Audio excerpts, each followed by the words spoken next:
নমস্কার বন্ধুরা, তো তোমরা দেখছো WP motivation YouTube channel. WP motivation YouTube চ্যানেলের পক্ষ থেকে প্রত্যেককে স্বাগত জানাই বন্ধুরা। তো আমি অরিজিৎ দা।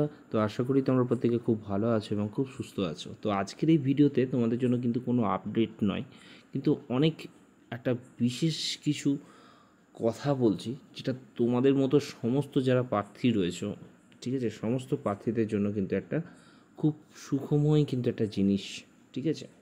তো আমি রিকোয়েস্ট করব সমস্ত ইউটিউবারদেরকে এই টপিকসের ওপর যেন প্রত্যেককে ইন্ডিভিজুয়ালিভাবে সমস্ত রাগ, অভিমান, দুঃখ সমস্ত কিছু ভুলে এই বিষয়ের ওপর যেন আলোকপাত করে, অর্থাৎ এই বিষয় নিয়ে কিন্তু একটা ভিডিও করে, ঠিক আছে।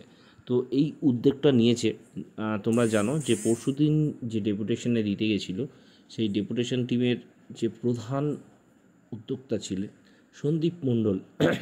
তো সন্দীপ মণ্ডল এই উদ্যোগটা নিয়েছে, তো তাকে আমার চ্যানেলের পক্ষ থেকে অনেক সাধুবাদ জানাই, বিশেষ ধন্যবাদ জানাই এত বড় একটা উদ্যোগ নেওয়ার জন্য। তো এই উদ্যোগটা তার একার পক্ষে নেওয়া সম্ভব নয় যদি না তোমরা একে সাপোর্ট করো। তো কী সাপোর্ট করতে হবে? একটা মেল তোমাদের কিন্তু ক্যাম্পেইন করা হয়েছে, যেটা আগামীকাল, ঠিক আছে, বেলা 11টা থেকে শুরু হবে। তো প্রত্যেকে কী মেল করবে সেটাই কিন্তু আমি তোমাদের ভিডিওতে প্রোভাইড করছি, ঠিক আছে। মাননীয় মহাশয় মহাশয়া, আমার বিনীত নিবেদন, ঠিক আছে।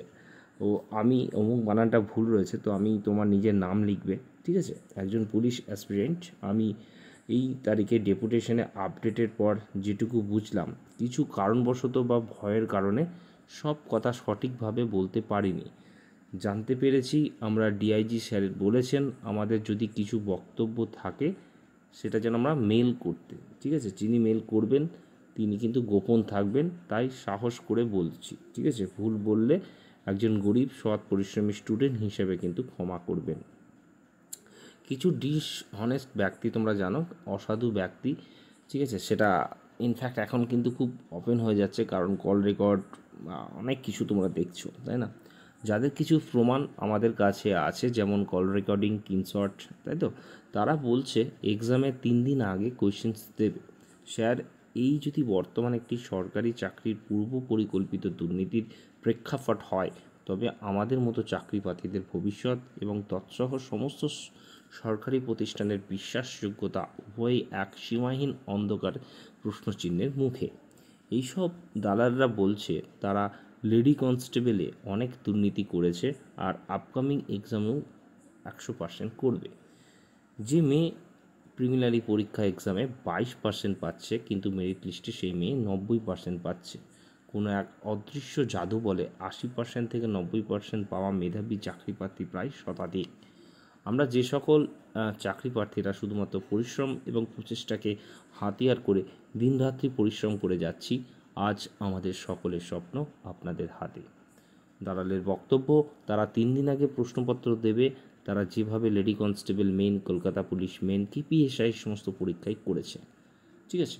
আমাদেরও মনে হয় এটা সত্যি, কারণ 83.75 আউট অফ 85 পাওয়া এইভাবেই কিন্তু সম্ভব, যেহেতু কোশ্চেনের মতো আগে লিক হচ্ছে, মানে স্কুল থেকে নয়। তাই আমরা চাই যে যে এজেন্সি কোয়েশ্চেন্স ডিপার্টমেন্টে যুক্ত তাদের পরিবর্তন করুন, ঠিক আছে। আপনাদের সকল এজেন্সি যদি নিয়োগ প্রক্রিয়ায় প্রতিটি স্তরে অত্যন্ত দৃঢ়ভাবে এই পরিস্থিতির পর্যালোচনা করে, ভয়াবহ দুর্নীতি হওয়ার আগেই যদি এই দুর্নীতির শিকড়কে উপড়ে ফেলার ব্যবস্থা করা হয়, তবে এই রাজ্যের সম্মান এবং চাকরিপ্রার্থীদের ভবিষ্যৎ উভয়ই সুনিশ্চিত হয়।